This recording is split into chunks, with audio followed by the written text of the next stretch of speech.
Good evening. Now we're returning to open session. First, I'll announce reportable action items taken in the closed session. In regards to item 4D, the board discussed and approved 2 tolling agreements with Overa and Company and WLC Architects. In regards to items 4E, 1-4, the graduation waivers are part of the consent agenda. Can I ask for approval of the agenda, including time limits, with the one change below, which is under 12B? We will be postponing that celebration. So moved. Is there a second? Second. All those in favor, please say aye. Aye. Aye. Thank you. Do we have any public comment on the consent agenda? I heard that.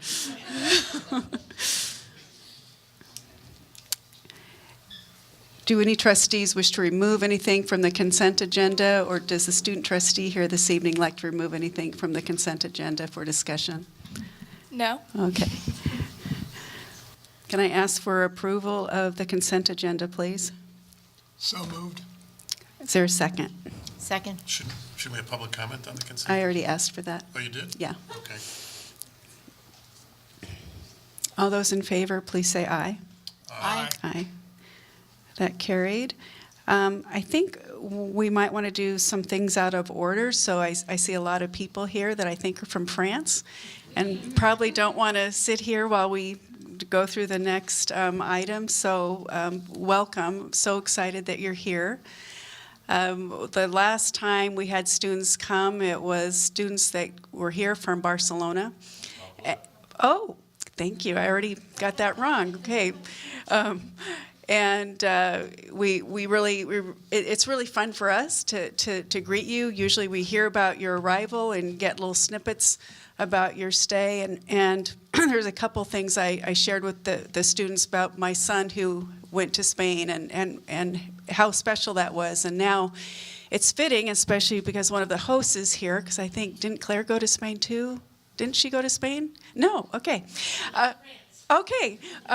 Okay, well, good, because Natalie went to France. So our daughters went to France and had a similar experience with making lifelong connections and the amazing learning experience that it offered our students and all those of you from Spain. And I wanted to ask if anyone was willing to come to the podium. One or two of the French students here, you can come with one of your hosts or any of the other students that you'd like, because I'd love to just ask a couple general questions, and I know the other board members would. Don't you want to come? It's really fun. You can stand over here. It's nice for us to get feedback. Allez-y, allez-y. Okay, here we go.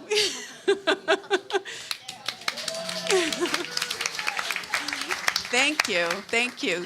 So I'm so glad. So let me, just to give you an idea, the French student that stayed with our family, when she wrote us a letter afterwards describing her main impressions, one of the first things she wrote was that everything was really big here. The cars were big, the room seemed big, the school seemed big. So that's kind of an idea of what I was going to ask you. How many days have you been here? Oh, my goodness. Well, this is good. We'll get your first impression. So, But I'm really enjoying this tour. Wonderful. And Mr. Futterman, would you like to ask questions? I was going to say, is there somebody who can tell us a little bit about Pau?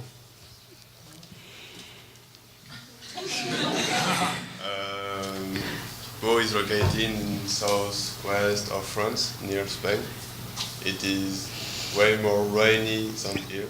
There is a sun. And yeah, it's a lot more different. Everything is way more smaller than here. So cars, house, roads. How many students in your school? 1,700. Is it 4 years of school?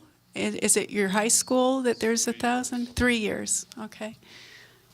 Are you going to be visiting San Quentin while you're here? Oh, no. San Quentin.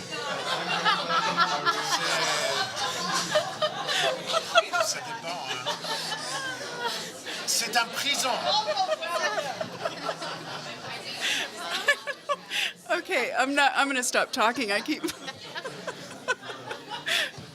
It's been a long day. I'm sorry.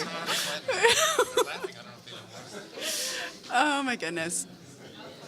Oh, anyway, Alcatraz. Are you, okay, good. I've never been to Alcatraz, and I've lived here all my life, so I love hearing that our students are going and visitors. So you'll have a lot of fun field trips. And what are you most looking forward to while you're here? What? Maybe you can translate it. What are they most looking for? Okay. Here we go. Everything, the city itself, it looks way more big. Mm-hmm. Towers, Yeah. Yeah. future is so much different. Mm-hmm. Mm-hmm. And you'll be here 2 weeks or two? Oh, wonderful. Wonderful. So you'll be here for Halloween or no? No, you'll miss Halloween. That's probably okay.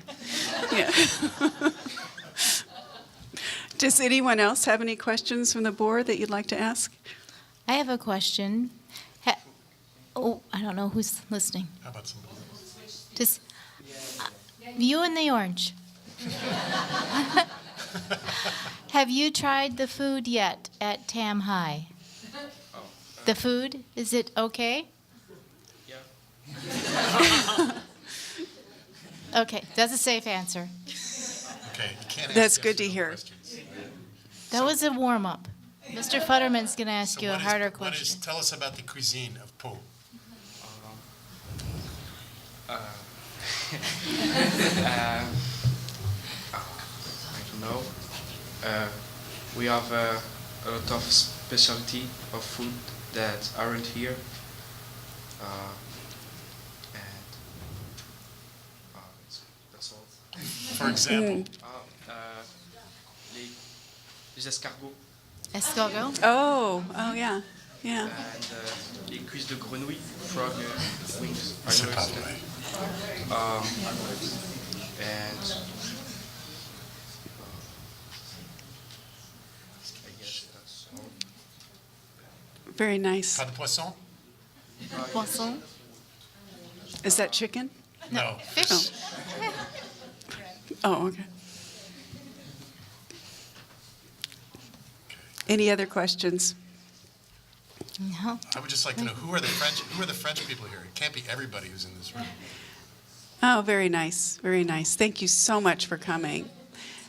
So I see somebody else that's just joined the group. You with the red sweatshirt and the. Did you want to share anything? Because you stood up. Oh, okay, okay. Yeah, come on forward. Yeah. Thank you very much. Thank you. So what was the question? I think it was about the food, Michael, that you I asked. was asking about spécialité. In Po. France, No, In pas Po. in Po, yeah. we got really good wine, but we can bring them right here because that's not allowed. That's true. That's very true. If you come in Po, you're gonna see. And we have like really good cheese, That's a Yum. specialty here about our mountains, near Po. And that's all I think about food. Very good. Oh, well, would anybody else in the group like to share any observations with us before we let you loose and go back home or wherever you're planning? Any other observations or things that you're looking forward to? It's okay. No. Well, we wish you the best. This is so fun, and you're going to learn so much, and we're so delighted that you're here. And oh, thank you. Are there Thank you. chaperones that are here from France as well? Are there Yes, yes. Would any of the chaperones like to present? Yeah. parents? Ah, very good. Is there anything you'd like to share with us before we let you loose? Oh, well, thank you. Oh, we're honored to have you. Yeah. Is there anybody here that's already had family members participate in this? You've had brothers or sisters come here? No, it's the second. Yeah, second year from this city, huh? Yeah. Oh, somebody waved. Saying yes, if somebody had any brothers or sisters, and I was assisted at this exchange program. Oh, great. And so you're hosting a student now? Yeah. And so that probably inspired you to do it because you saw how special it is. Yeah, that's great. So who are the hosts here? Diane, you need to raise your hand. Wow. And have all of you, how many of you are taking or have taken French of the hosts? You have to. You have to. Right? Just do that. Well, yeah, of course. Okay. Very nice. Oh, and we do, boy, I'm lucky to have Tara sitting next to me tonight. So I was just about ready to say thank you and farewell, but we have a present. We have presents for you. So Tara Topia is the superintendent of the district, and so thank you.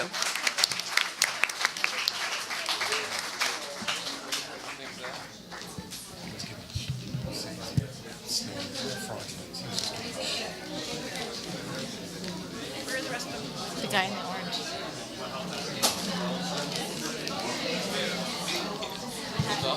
Well, snails are, I mean, that could be a delicacy. He was just kidding. Let's see what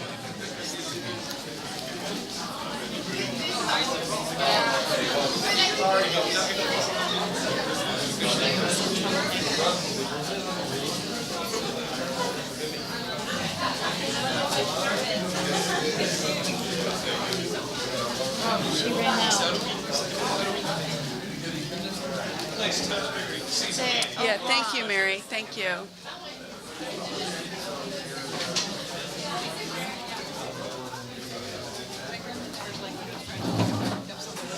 Oh, good for you. How should I hurry them out politely? How do I hurry them out politely? Yeah, Corbett? Yes, thank you. Yeah. Thank you, Brian Zalian. Thank you. Do you want to come talk in the mic?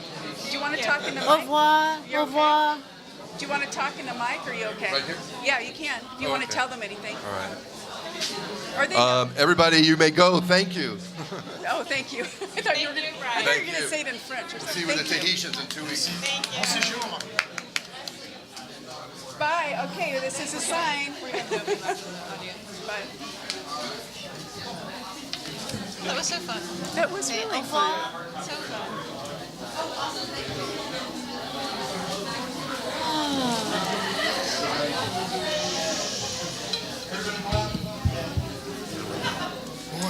Now we're down to the.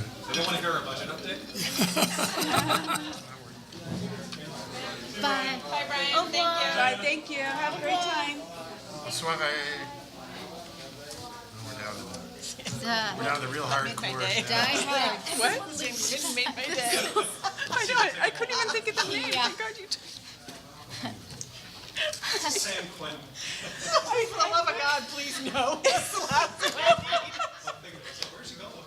I know. The thing is, I couldn't remember the name, and she probably goes, See, I just right when I said it. I spaced on Laura's name, but at least I didn't threaten.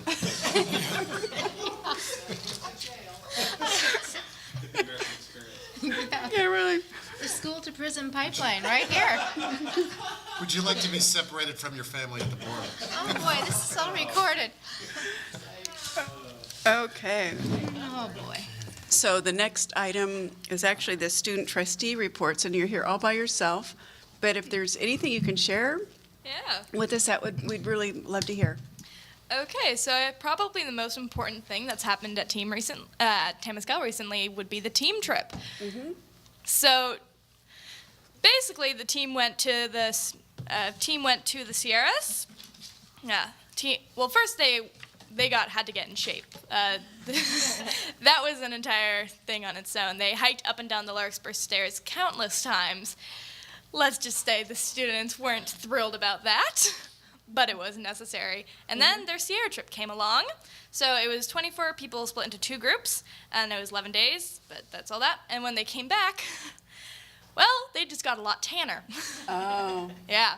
So I talked to quite a few of them, and they just were completely amazed by what they experienced.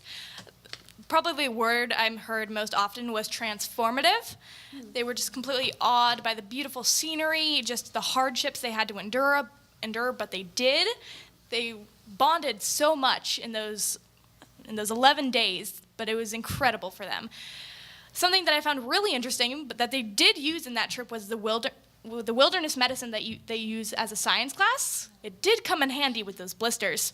Oh, wow. Yeah. They learn wilderness medicine from CPR to blisters to even stitching up a gash. I doubt that they'd actually do that in the wilderness. I think a teacher would do it. But they learn it. That's great. They do use it when it comes to their own blisters, which they do need because they get a lot of blisters. Yeah. So they had an incredible experience, and they loved it so much. Today, they were cleaning up all their supplies. There were tents all over campus, shaking out all the dirt, all the dust, and it was funny just seeing just like 5 different tents just set up on the quad. I think that's what it's called. Yeah, it was an incredible experience for them. Thank you. Yeah. For the CEC kids, really what they've just been doing this past month is just getting to know each other. They've been building up their classroom, which I think is incredible. They make it their own. They make posters so they can sort of create their own environment, and they plan things themselves. They plan how they want their classroom to be run so they can choose sort of what their relationship to their teachers is, sort of how they treat each other, so they have a respect with one another. With the other independent study kids, a big thing that's been happening has been advisories. Advisories has been a big thing that we started last year. I think it's been a pretty big success. Big thing that juniors are doing this year is we're taking the PSAT, yes. We're doing that tomorrow. And then we signed up for that a couple weeks ago with Julie, the college counselor extraordinaire. Yeah, she's helping us. She's helping the CEC kids. She's wonderful. But really, a lot of what advisory is doing is just really helping team building. With the freshmen, it's really getting all the freshmen acclimatized to Tamascal, teaching them what they need to be independent learners. For the sophomores, a lot of community building, same with the juniors and the seniors. A big thing that happened recently again was back to school night. Like, you know what happened there, but a big thing that I want to point out is the supporting students in math, science, and Spanish workshops with the parents. It is interesting to find out what being an independent learner is, and it is difficult to adjust to what the requirements need. So parent help can be useful, and for parents to learn what their students need is very useful. So when the parents were able to talk to the teachers and see their teaching methods and see how their students got the information, I think that the parents were able to see more and sort of be able to help their students and their children with the system, more. So they were able to help them adjust if need be. Some students need more parental help, some need less. It really depends on the kid. But if the parents see the type of learning done and they think that their kid needs help, it's great. Yeah. Very nice report. I liked hearing about the CEC and team and the way you broke it out, but thank you very much. It was very helpful. Thank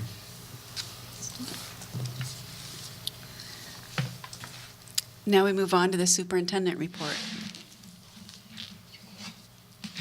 Oh, you want the microphone by chance? Thank you. Good evening, everyone. So, yeah, and Ann? Hello. Hello. So, as in past board meetings, tonight I'd like to focus on one of my core values. This one is inclusion. Growing up in a large family, I was rarely without a companion, whether one was desired or not. But all too often, I hear from students and parents that they do not feel welcomed or included in their community. As an assistant principal, I heard numerous reports of bullying behavior.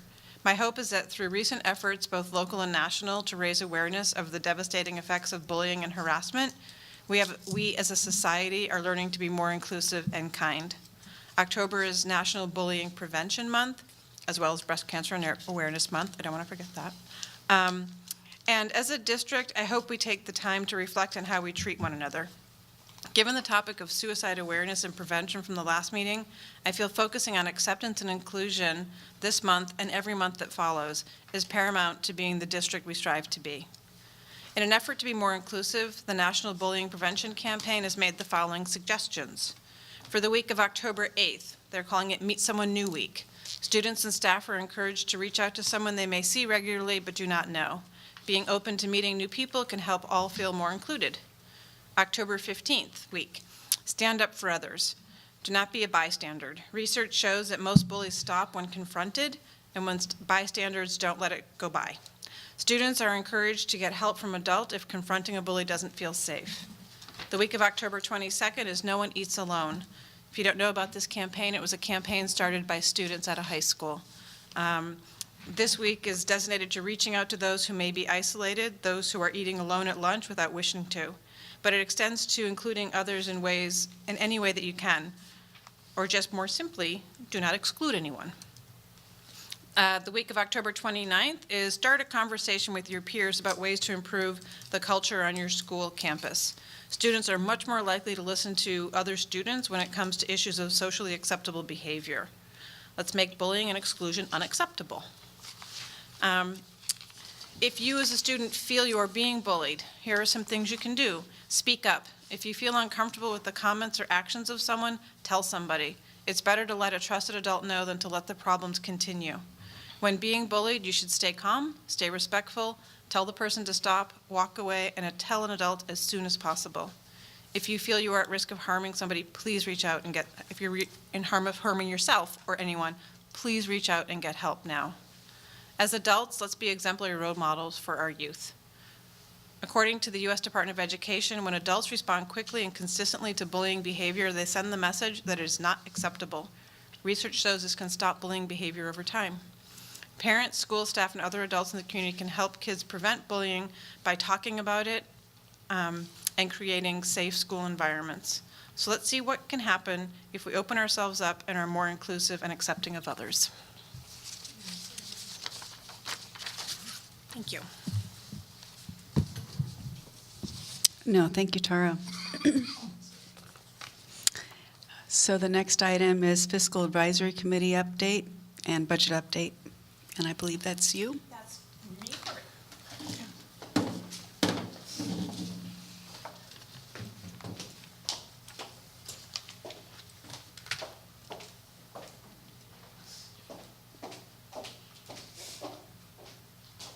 Hi, everybody. It's fun. I get to see it from both sides.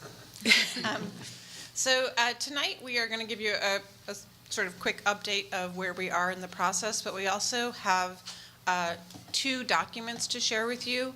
One is a timeline for the budget reduction recommendation. That's a budget reduction recommendation that will be made this year.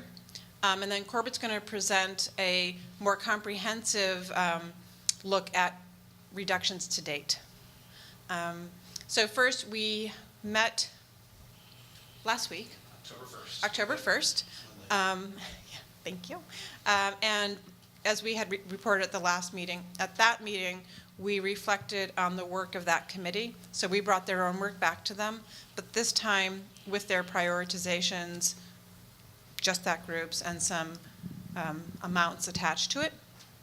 Since then, these surveys, the Fiscal Advisory and LCAP surveys that were out to the community, parents, and students, community staff and students, have since closed. We had over 1,000 responses.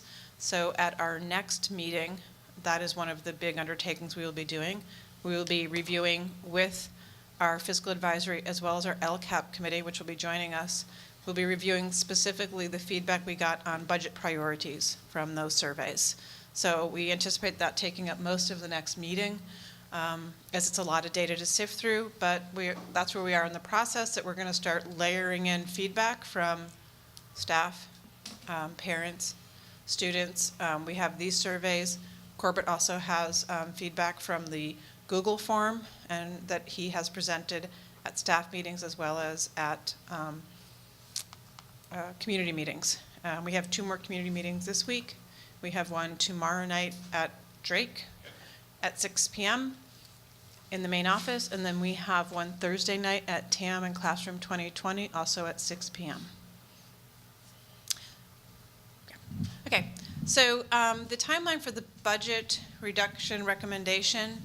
Mary, could you pull that up for us? Thank you. So this starts in the spring, as you know, and we wanted to give this to you to provide sort of a very clear set of steps that we have taken and that we will continue to take. So if, Mary, can you scroll? Yeah. So here we are in October. LCAP committee met last Thursday, and they are in the process of going through a similar prioritization exercise that the Fiscal Advisory Committee went through. They will join the Fiscal Advisory Committee at their next meeting. As we said, we have those 3 community budget update meetings. We already held the one at Redwood. The other 2 are upcoming.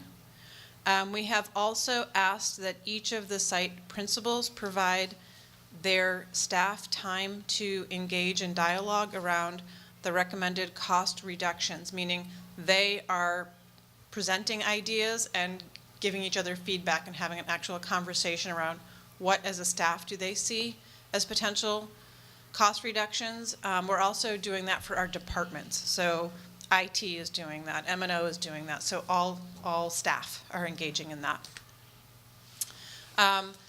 As we said, Fiscal Advisory meets twice in November. That's when we'll be looking really at the feedback, and that's also when we're going to start crafting. They're going to start crafting their recommendation. We plan to give you an update on the process at the December 11th meeting. They meet one more time in December, and that is where we hope that we will come final draft recommendation. Corbett and I will take that draft recommendation out to the sites on January 7th, which is a professional development day. We will present the draft recommendation, and then for the rest of those 2 weeks, Corbett and I will be at each site to hear feedback specifically from staff and students on the recommendation that's being made. The January 28th is when we'll make the final adjustments to the recommendation, the committee will, and then they will present that to me. On the February 12th board meeting, I would like to bring my draft recommendation for cuts to the board. I'd like to present that in a workshop format, which will give the board an opportunity to discuss in length what these reductions could mean and have dialogue around it. This would be a process meeting. There would be no formal action taken at this meeting. That would be my recommendation. That would give the board time, again, to digest it. And then on February 26th, the final recommendation would be brought forward. So that is our proposed timeline with action steps. I have a question. So, starting at the end, this, is that going to be an action item on the February 26th? Is that what you envision? I don't envision it actually being an action item. I think what that is going to tell you, the action item would be the budget itself. And potentially before that, depending on what recommendations come up, we want to be within time. Should it require a March 15th notice? Should it? But before March 26th is when we'll be heading into our budgeting process. So we wanted to have the board, so I wouldn't think you would give an actual, we wouldn't vote on something, but we would want to get your consensus that when we build these recommendations into the budget, you'll support it.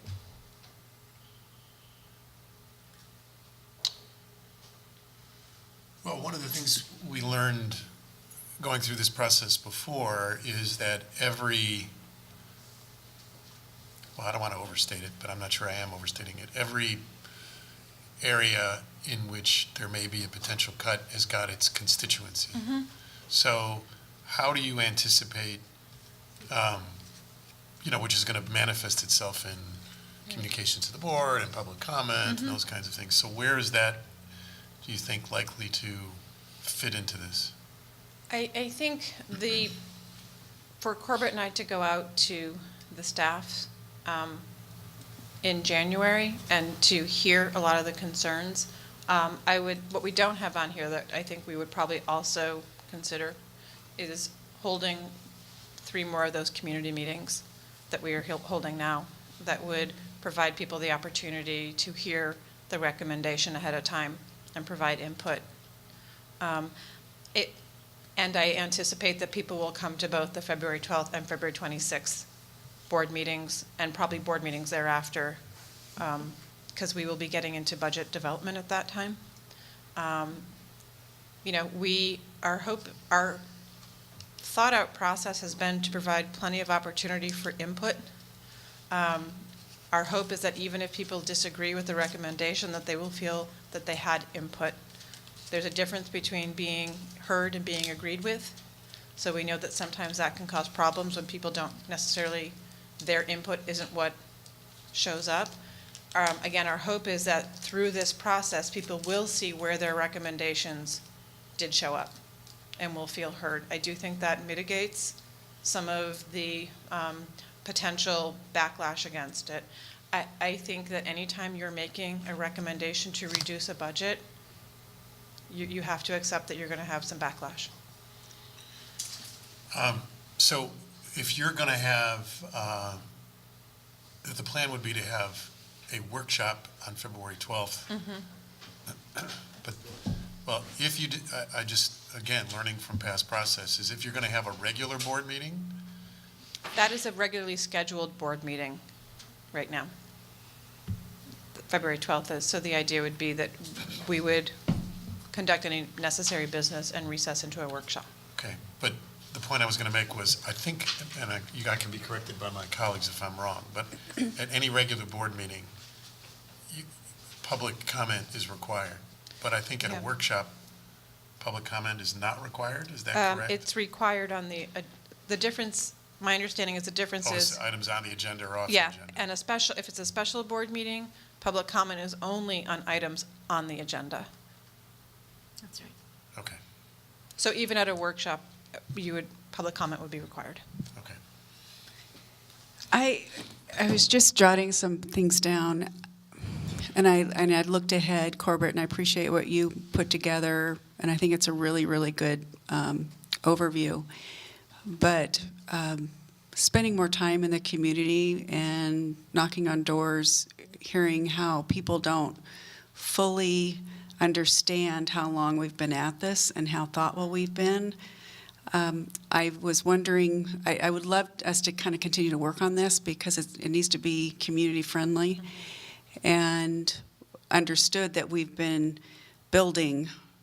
And what comes to mind is that, for instance, what Michael was just saying, that we really have had a process that dates back to 15, 16. And for instance, I go back to if it were even like a flow chart showing the outcomes, and we have a big one where we had representatives from all these stakeholders at the budget committee, and there they identified priorities as well as areas to potentially cut. And then the next phase, you did the evaluation of the CEC, the special ed, print shop, and kept an idea of the priorities based on almost a focus group. And then the next phase we got to was the following year, and you had the Fiscal Advisory Committee.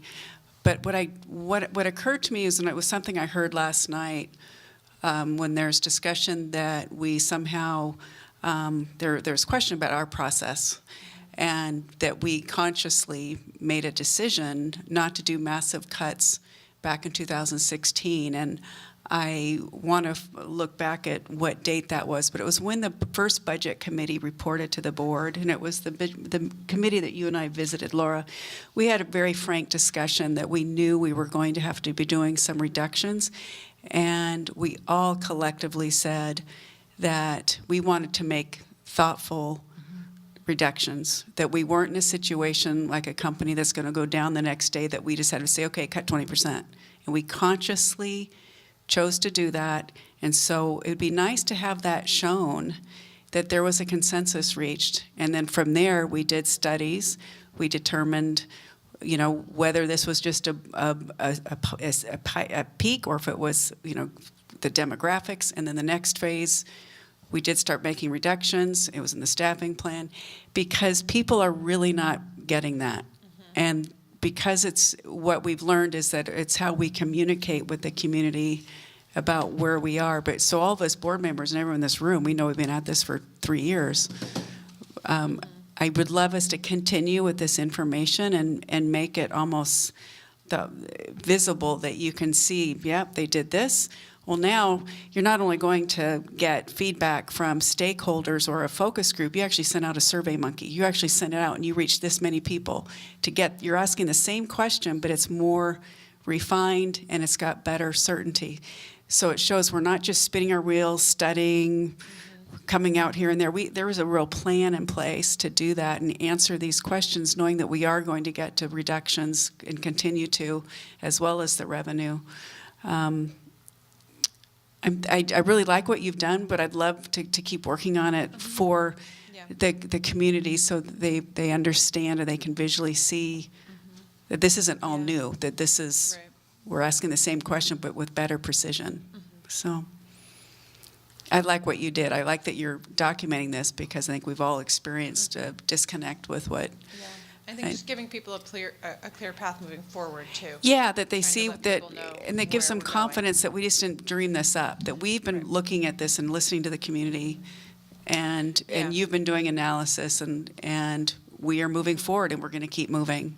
Yeah, and the idea was to have a two-pronged approach, the document that Corbett will share in a minute, and this one.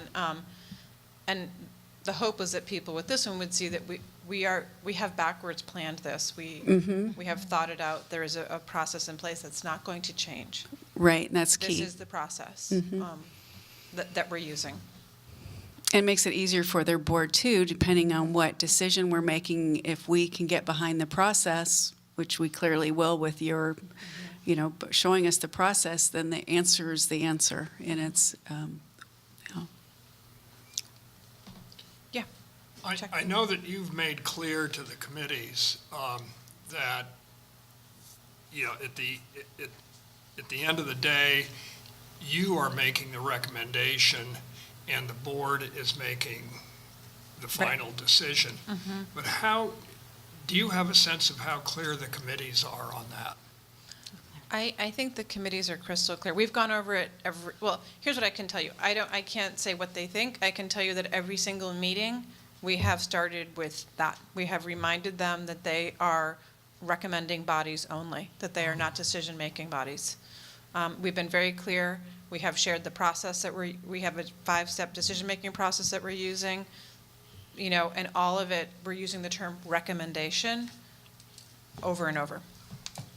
I think it's pretty clear sitting on the Fiscal Advisory Committee. I've heard other people on the committee like spitting it back out that we're making a recommendation to the superintendent for her to mull over and bring to the board. So I've heard it, that's the sign of good teaching when you hear the student say it back. And I've heard that sitting there. So I think they get it, at least on the Fiscal Advisory Committee. Yeah. I have a question on, I love the idea of going out and asking for more input after the Fiscal Advisory comes with recommendations to give the community another evening chance to just ask questions. I think that's a great addition. And I had a question for Corbett on the Google Doc. I'm wondering, or the Google form, if you've had much traffic on that, if people are sending additional questions to you, or if it's been slow traffic. I checked it earlier while you guys were in closed session. We have 41 responses. Oh, wow. So That's actually pretty good. Yesterday was the last site presentation at Tam High, yesterday afternoon. So I sent out the Google form and the slides, the update slides, like on all sites. So I would expect that just given that Tam High was yesterday afternoon, I might get a few more this week.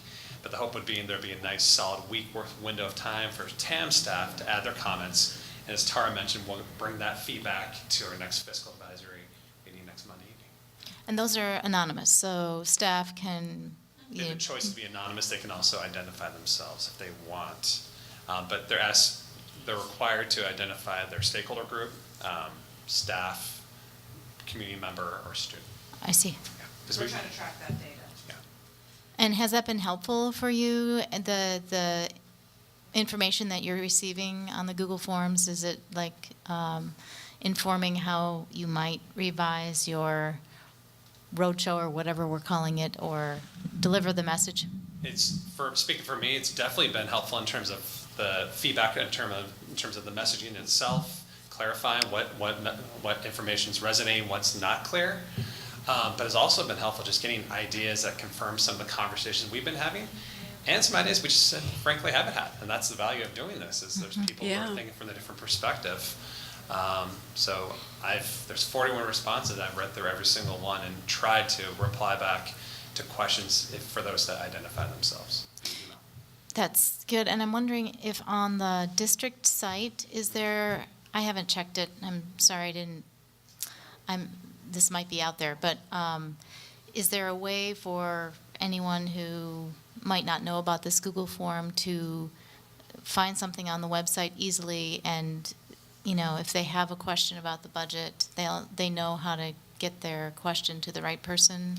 So Tara on the main webpage uploaded the budget update presentation, so anyone in the community who visits our main webpage can click on that, have all the slides that anyone and everyone's been seeing for the last couple months, and the link to the Google form is there as Okay. well. So it's open to anyone. As well as QR code. And the QR code, which... QR code is what? It's a code that you can just aim your Oh, yeah, I've seen those. Yep. your phone camera at, and it'll bring up the website automatically. Okay, sounds very user-friendly. Good, thank you. Do you have a question?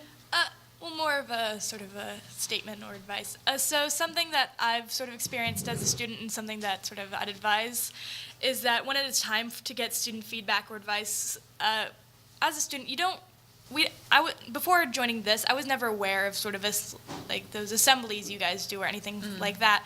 But no, I'm blanking on it. The surveys, yes. Yeah. The surveys you put out, those actually I would always do, and I know a bunch of other students actually put in time to do them. So those, I feel like, really matter to students, and they feel like they are getting their voices heard. So if you can do as many of those to get the students' input, the better. Thank you. That's good. Yeah, we had pretty good student response to the survey, so thank you. That's great. And if I could add to that, we've talked at the leadership level how to get student voice input on this, not only via the surveys, but us proactively going out to seek it. So we've talked about with the principals maybe sometime in January, February, when the draft recommendation comes out, that I may join a principal, we may set up shop at lunchtime or various places on campus to make sure students have a way to actively engage. So then Corbett has, if you want to show the other document. So as Tara mentioned, she provided kind of the roadmap on the steps forward through February, but obviously at the last board, we talked about how, ongoing, we've been talking about budget reduction actions we've taken last spring, this summer, this fall, meeting to meeting, week to week. But you guys asked to have a broader picture, a more longer-term picture, as Leslie mentioned, all the steps that have been taken. Before I do that, I do have one quick additional update to share. We met with the athletic directors on Monday in Cabinet and asked for them to also bring forward ideas of how they can contribute to budget reductions. So much like many of the other departments, we've asked them, and they brought forward ideas of how to make 10% reduction to their site budgets. So they met with Chris McCune, who is now kind of the athletics facilitator amongst the district group, and they brought forward some ideas, and we're acting upon that as we speak. That will save, the 10% savings is roughly $53,000. So we'll be acting upon that. They're also going to be bringing forward ideas that we can share on their behalf of how maybe the athletic boosters across the three big schools could help partner and help maybe support them through this transition, much like the foundations are engaging in conversations with the school sites. So that's my one brief budget update.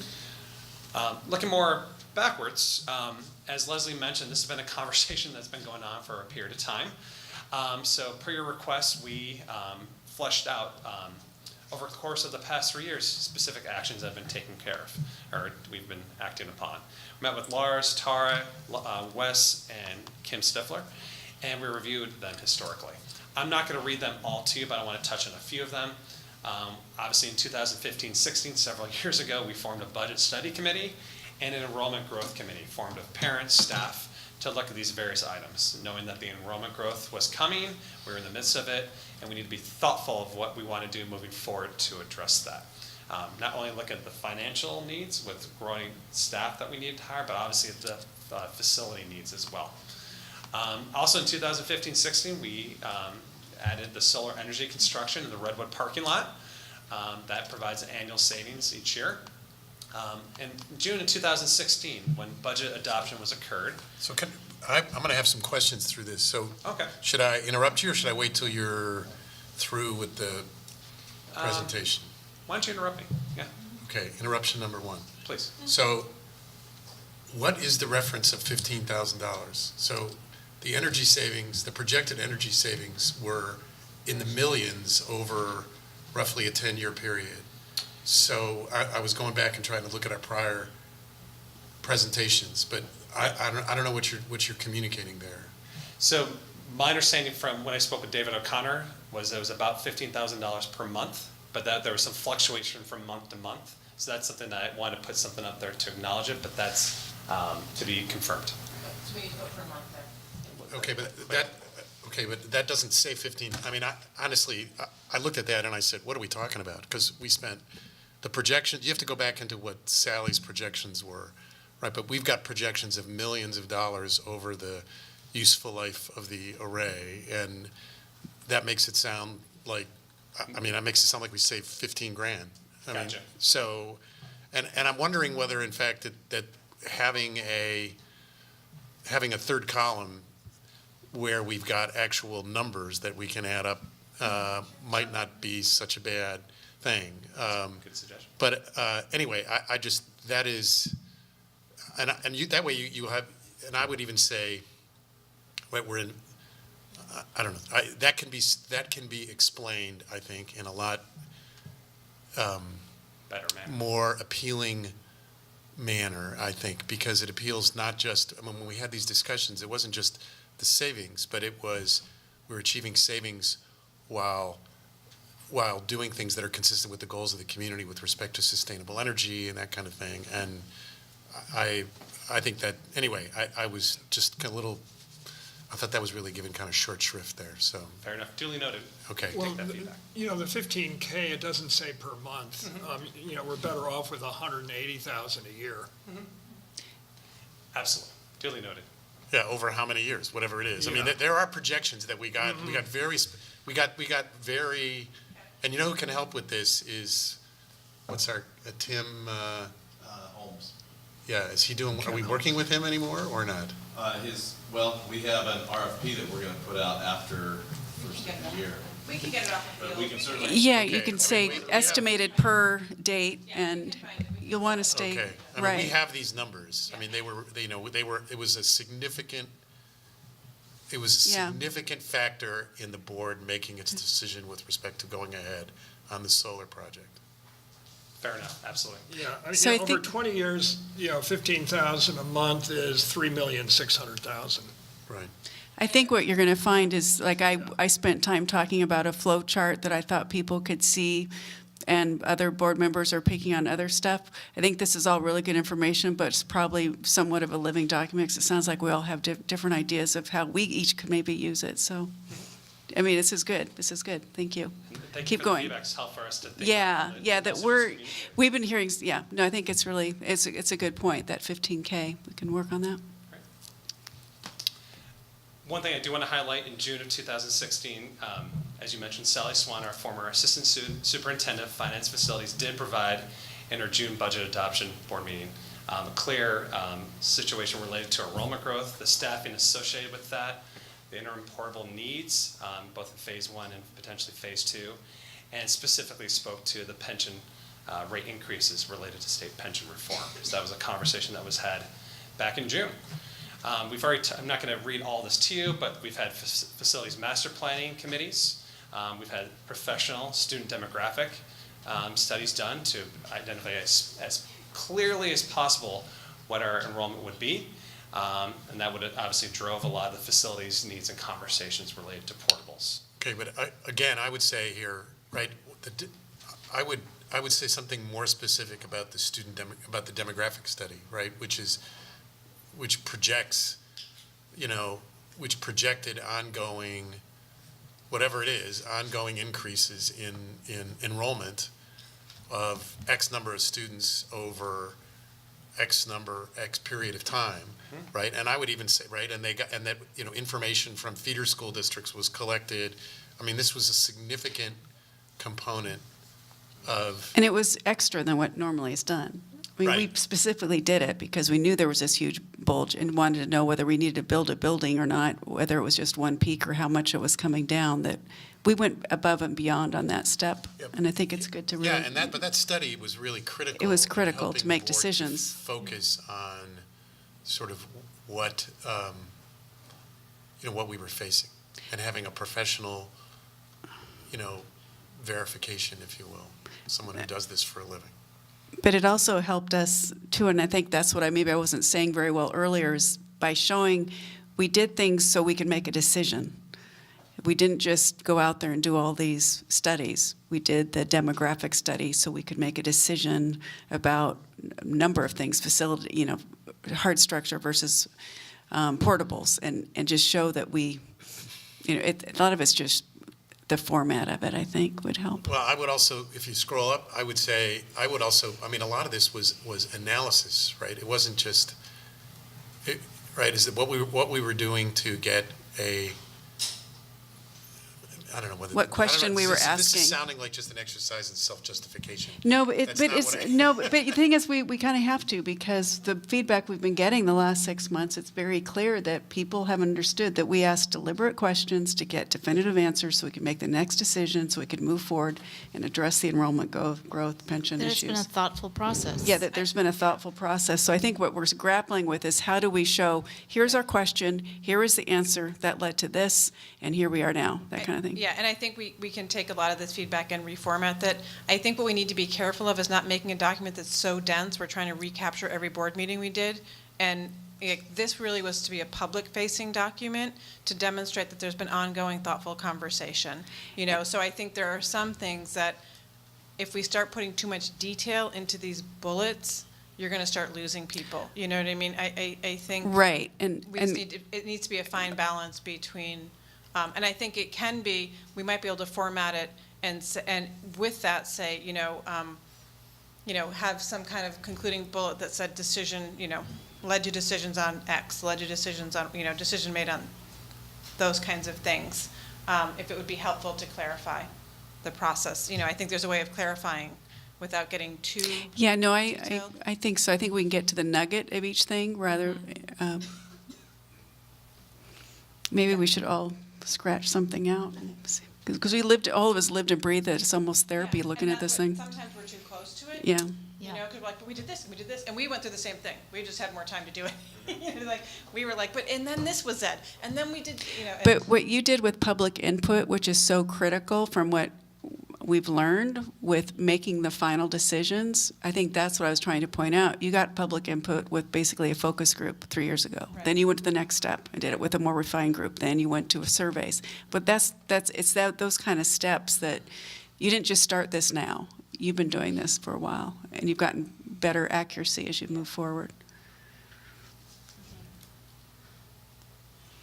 So if I can definitely answer any questions or comments further. I don't know if I need to go through all the actions that we've talked about multiple times Mary. this summer and fall. Back where you were. Because right, okay, a little bit up. Yeah, that's fine. November 2016, the CEC classroom. Mhm. Is that $566,000 in one-time savings, or is that a annual savings? It's annual savings after year one. Okay, well then we should say that. You need to use the format, right? So, per year, beginning. I think we'll do that third column. Beginning in whatever, 5, 6, right? And we have the same thing even for the next one, print shop. It's ongoing savings. I don't know what people understand what that means. It's $187,000 per year, right? Beginning in whenever it was. Okay. Where do we have developer fees? We started collecting them, because this is budget reductions and actions, but I'm thinking if we had, Developer fees. yeah. I believe we started collecting them right around now last fall. Yeah, that's my understanding too. So we were Sure. not collecting developer fees prior to that, so that's a revenue. A revenue enhancer.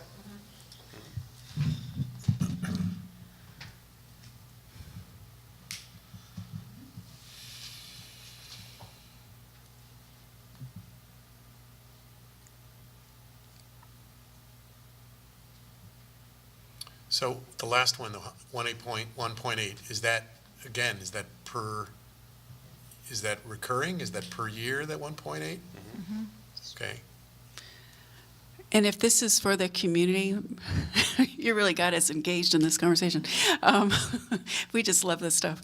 The suspended teacher leader model, again, this we know what it is, but I'm thinking if we ever turn this into something for the community, they never know what that is, and we name it as a way of, the organizational something. We give it a name of what the function was, and people don't know what instructional coach staffing is, or I guess part of it is I'm not sure who the audience is, and if it's the community, I think we need to. It's okay. So in that case, so maybe have something in parentheses, something, yeah. I think for the bigger picture of the community can follow along, like you said, that we've been going through a thoughtful process and discussing this for 3 years, which was the feedback we got, that people were like, oh, why is this all of a sudden? I'm like, it's not all of a sudden, And so what I'm thinking also is we might want to add a narrative to this, like just an introductory paragraph. For context. That'd be good. as well. That'd be good. I think that will help clarify. And then I think, to Michael's point, the column that says savings. I still like a flow chart. I may just have to do that. I may have to just do that to make myself feel better about this, but, So one, I didn't mean to interrupt you if you were going. that's okay. I'm done. All right. One factor in terms of, because a lot of this has to do with timing, right, is the decision to seek a supplemental parcel tax at a general election, right? So there were, right, because we did have I know that we got a report from, I want to say David, it could have been from somebody else, about what would be the cost of going out at a special election, which I think was like $800,000 maybe, or something close to $1 million, as opposed to what the cost is at a general election. And then doing it at a general election only gives us, right, so many dates, right? So the board decided that it was more fiscally prudent to go out at a general election. And also it was, we get input from the entire community, I don't know. But I mean, that was a conscious decision, and it certainly impacted, to the extent they were thinking about that as a calendar or as a chronology, that was a significant factor, right? We can't just say, yeah, we'll go out next month and, all right. I think it was July of 2018. Yeah. Thank you, Michael. I have a question. It seems to me there's a gap on here between spring of 2017 and April of 2018. And I'm trying to remember, is that when we had our workshop and we decided to veer from bond to parcel tax? Because I think The workshop was in the fall, I'm pretty sure. I thought it was October 2017, and then January 2018 is when we had our workshop with Tarina Maris. It was in October 2017. I think there was something between spring of 2017 and April of 2018. That's a whole year that we were continuing. Right, and it was that workshop that we had here. So I don't know that, there's no dollar amount associated with that, but the conversation, if we want to exhibit that we have been plodding along on this for 3 years, maybe find something to put in there. We could add something to that effect. Yeah, I just think it helps the community buy in too as we move forward, there's a big foundation behind everyone moving forward, so. Very good. So do you have this as a Word file so we can all do track changes and give you 5 versions? We have as a Google Doc. We Google around here. Yes. Thank you for the feedback, though. Yeah, no, it's great. For the formatting and the clarity of the Yeah, message. no, it's very good. Thank you. Any other questions on that? Any other comments or questions are you all set? Okay, thanks. Okay, so we'll move on to the adoption of the Resolution 18-12, declaring the futility of public bidding for bid number 59. Leslie, I think we might have skipped 12. We skipped one. I'm sorry. Second reading. Caught me off guard. Lars I'm popped sorry. up. Just didn't see you. Second reading, BP 3300, Business and Non-Instructional Operations. Great. Thank you, Is Leslie. that good? Thank you. Yep. So this is obviously a follow-up from last board meeting where we did a first reading of BP 3300, as Leslie mentioned. Again, a brief reminder of the purpose of that is primarily to make this policy more current. It was, last time it was substantively updated, was 1994, I believe. And really the whole purpose is to improve business efficiency within the business office, the budget secretary, support staff, to make sure that information flows as efficiently as possible. And it brought out some outdated information related to referencing Measure A, the bond, which is now exhausted. It did raise the authority from $7,500 to $40,000 in the first reading to adjust with inflation. And also other surrounding districts are within that figure, plus or minus. The feedback of the board from the last board meeting was to also add some language that was explicit and specific to the possibility of multiple purchase orders to the same vendor that may individually not be over $40,000, but combined, the aggregate of them would exceed the $40,000. So I added some language that is, Mary, if you don't mind, opening the red line version, please.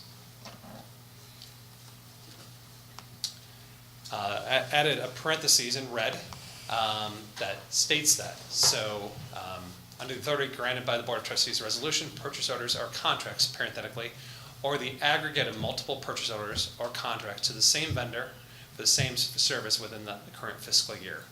So that was the addition. That was my attempt to respond to the feedback you guys provided at the last board meeting. Everything else in this red line is the same from the previous version you looked at. So that is the summary of this update from the first reading. Any board comments? I just have a question. Why did you include the modifying phrase within the current fiscal year in the parenthetical? Just to make it explicitly clear that we're talking about the same fiscal year as opposed to across multiple years, because we bring those forward within annual. So I just want to be explicit, err on the side of being explicit, not assumed. So I don't have a firm opinion about this, but I'm just trying to think. So what's the purpose of a policy like this, right? I mean, the purpose is, from a board perspective, it's oversight, right? It's for us to oversight. And I guess I wonder whether, if someone wants to try to evade the policy, whether they, whether you want to, if you're entering into a contract in June and you're entering into a contract in July with the same vendor, and in the aggregate it goes above $40,000, whether that should be something that could come to the board, ought to come Gotcha. to the board's attention for purposes of Gotcha. oversight. I mean, on the other hand, I understand why you're saying that, we enter into a contract with a service provider, this is what we're paying for this year, right? Mm-hmm. Transportation, and we should really start again the next year. So I don't have a firm opinion about that. I just do think that it needs to be consistent with oversight, our oversight responsibility. Speaking to the example you provided, in June, a contract and then another one in July, which is a new fiscal year, our current guidelines is we try to have all contracts, all purchase orders that close by June 30th. So therefore, you can make an agreement with the vendor, but we don't submit purchase orders that cross over a fiscal year. So that wouldn't necessarily be until services are rendered. So that wouldn't necessarily be an issue where it'd be June and then July separated. Yeah. That's what I'm trying to Yeah. I guess what I'm thinking, I'm assuming the worst here, right? Is there somebody who's trying to evade Gotcha. review by dividing something between two fiscal years? Fair enough. And the other way to handle that would be by saying within 12 months, but within a time period. But maybe that makes it too complicated for you to figure out what comes up to us and what doesn't. Because then you could have somebody within January and then potentially July, and they might be two, very legitimate. I mean, I guess it's just approval, but. We could, it'd be a lot of Yeah. potential staff time trying to track Yeah, every single vendor that's okay. I from can- a 12-month before. Yeah, I'm just thinking out I loud. can live with this. I'm just trying to think about what's our responsibility here in terms of oversight. And I think there's reason for it, but it's a pretty big jump to go from $7,500 to $40,000. So, okay. Fair enough. Any other Keeping questions, in mind comments? that the jump is from 1994 Inflation. to 2018. Yeah. I don't have any comments. I'm fine with Okay, it. can I ask for a motion to adopt Resolution 18-12? So moved. Is there a second? Second. Roll call vote. Yes, What? it's a resolution, right? No. No, this is a Board policy. resolution. The next I am one's a so resolution. sorry, golly. It's only, I saw a resolution, so I need a vote to approve BP 3300. I need coffee. All those in favor? Aye. Aye. Although didn't I move to it? You moved to have somebody approve it. There's a move Okay. and a second. I A thought motion and a I second. thought my motion was for this, though. No, that's next. I know, but I thought that's what I said. Why don't we restate it so Yeah. there I think when you restate it, I didn't ask for a motion So of, Chuck made the motion. no, he Yeah. just said so moved, and what I read was adopt Resolution 18-12 is what I Oh, said. okay. So what So- I need to say is, can I ask for a motion to approve the second reading of BP 3300? There you go. Okay, so moved. Thank you. Second. All those in favor? Aye. Okay. Thank you. Oh.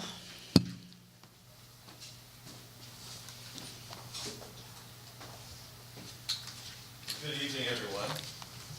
Good evening. Good evening. Once again, I bring to you a futility resolution. For Brown Act purposes, though, you have an amended copy that's being passed out. So that's the one that I will be asking you approve once I explain it to you for a moment or two. So I believe the board is aware via communication from the superintendent that with regard to the construction of the Redwood restroom project, remember we have two. We have one out by the baseball field and one adjacent to Doherty Drive. On the Doherty Drive restroom project, the architect dutifully studied all the as-built from past construction and then, designed foundation plans and so forth. We began to grade for that foundation. And very fortunately, we had a very attentive backhoe operator because he saw sand in the soil, which led him to believe that there's probably some piping under there. And sure enough, there was a large water line and a main gas line that were in that area where they were not supposed to be per the as-bills of past construction.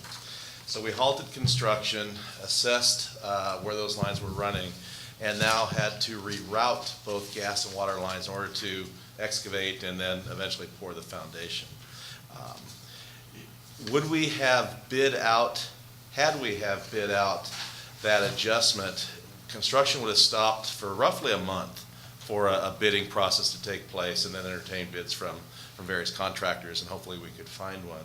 We made the decision to stay with our current subcontractor who was doing that work, who was already on site, already mobilized, and hence we have a change order of approximately $57,000 to do that work.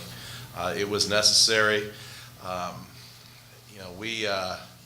As-built are not always dependable. At the same time, short of x-raying the ground, it would have been very difficult to guess that they weren't where they were supposed to be on the old plans.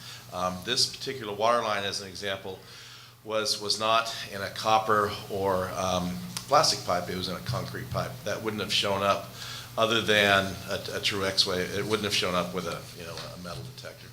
So anyway, we ask that you pass this futility resolution and associated change order in that construction continued And I spoke with David O'Connor today, and it looks as if those restrooms will be operational. The goal is November 1st, so that's only a couple weeks away. So we're pretty excited about that.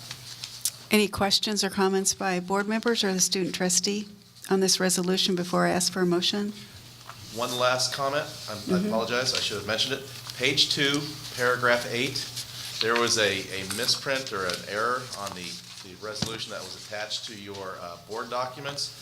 10% of the $333,000 project is $33,000. And so you have the amended version, hard copy in front of you. That's the one that I respectfully ask that you approve.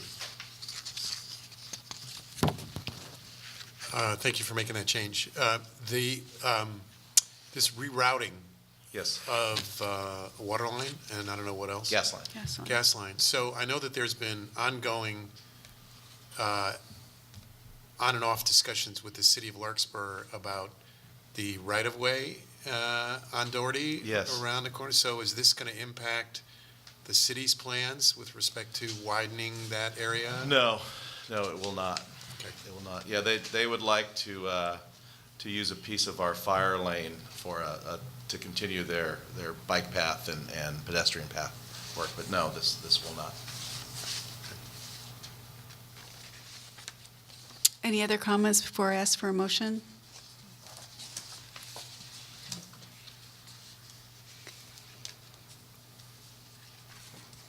I move that we adopt Resolution 1812, declaring the futility of public bidding for bid number 59. Is there a second? Second. Roll call vote this time. Ms. Anderson? Aye. Mr. Ford? Aye. Mr. Fetterman? Aye. And Ms. Highlander? Aye. Thank you, that passed. Thank you very much. Thank you, Lars, appreciate it. Now we will go on to trustee reports. It's a time for trustees to share any updates with the rest of us so that this is the only time we can talk together as a group. So anyone want to start out with sharing any information that you've observed or heard around the last couple weeks? I will start. I was unable to attend Golden Bell, our first meeting last week, but Lars was there. Well, And I'm sure it went well. I know they went through the survey feedback, and I read through the survey feedback. Good input. Golden Bell, for those that will be around, is May 23rd, 2019. I went to San Andreas Back to School Night. I thought it was a really good turnout this year. A lot of parents there.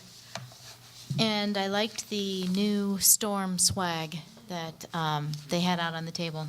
I'm waiting for Greg to don his costume, whenever that is. And then I went to Fiscal Advisory last week, and we'll be going again Monday. You got an update on that. And have been working quite a bit on Measure J. Quite a bit of time.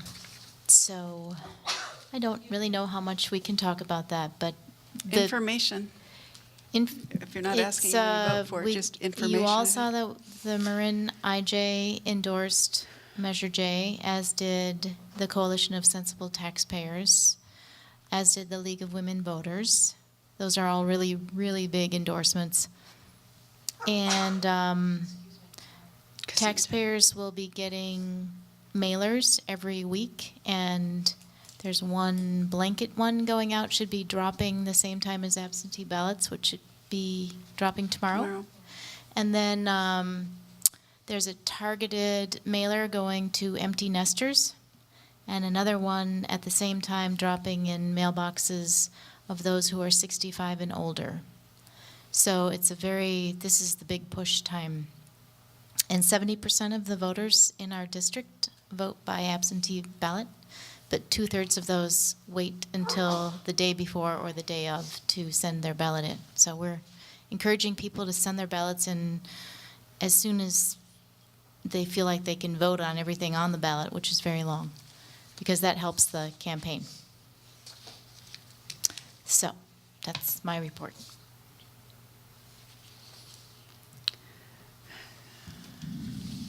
I'll go. I went on a 3-day backpacking trip with the ROC program. It was a all sophomore trip. 3 of the teachers went. Jasper stayed back with the freshmen at Drake. It was the kids were wonderful. It was a team building. The intent was team building. They split the class up into 4 different groups, so they all went off on their separate routes. Spent one night in one of the backcountry campsites, and then the second night at the Clem Miller Environmental Education Center. It was staffed by the Point Reyes National Seashore Association. One of the leaders was a former team student of mine from the Seashore Association. But I was very impressed with how it was run. All the things that should have been done were done. So that's it for me. Good. Do you have anything? I'll pass. Okay. Let's see. I think building upon the comment about San Andreas being such a, I say rewarding comes to mind, but it just was, I'm so impressed with that campus and all the good work that the district is doing, and, David and his team down there. Building upon that with what being involved with the campaign, and so spending a lot more time hearing from the community. I really appreciate that our new superintendent is sending out regular updates, and it's becoming so clear that we need to keep looking at that, because we are definitely partnering with the community, not only in cost reduction, but revenue building, and that's going to be the way moving forward. We're going to have to be a lot more closely in sync and communicating. So that's been my take-home message the last few weeks. I think we've been hearing loud and clear the communities not being fully aware of what's happening in the district, not aware of some of the really good work. And I just recently too, and I guess I shouldn't be surprised, but talking with some, a couple members that work on this measure really have no understanding of the complexity and the resources and programs that we provide, and how valuable they are at San Andreas as well as Tamalpais. People tend to think of the 3 main high schools, and it's something that is close to us, but it's another one of these gems that we need to make sure the community is really well aware of everything that we do. And that takes us past the president's report, or another trustee report, and now comes time for board communications. There were no noteworthy communications that are included this month in the packet, but now is the time for public comment for items not on the agenda. Is there any public comment? Did you want to make? I'm going to have to ask you to come to the podium, and I'm going to read something before you identify. It's what we do here before we start public comment. So we recognize the value. I'll paraphrase it. We like getting public comment, and it's valuable to receive public comment on educational issues. And it provides a time for members of the audience to address the board on any school-related matter. We don't take any action because it isn't agendized, and then we do ask speakers to try and remain to 3 minutes. And if you could identify yourself, it helps us with our meeting summaries. Sure. Hi, I'm Erin Kelly. I am the mother of 3 students who've come through the system, 2 at TAM and 1 now at Drake. She's a senior. And I only came today to thank you for supporting field hockey, because they're having such a ball. My daughter plays for Drake. We've yet to score 1 goal. We've been obliterated time and time again, but the girls are loving it. So I want to say thank you. Are you sure that's all you're here for? That's it.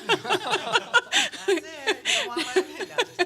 Thank you. It's very nice of you to come. And it's always nice to hear how things are going after we approve some programs. Sometimes we don't get the feedback right away. Sort of eked by, and Yeah. all the girls are new, and nobody knows what's going on, and we've got an amazing coach, and Nate Severn's been great, so. That's very nice to hear. Really appreciate you taking the time to come out and letting us know how things are going. Thank you. Thank you. Thank you. Come every board meeting. Yeah, you're welcome to come anytime. We'll put you in the front. Yeah. Meeting adjourned. Thank you.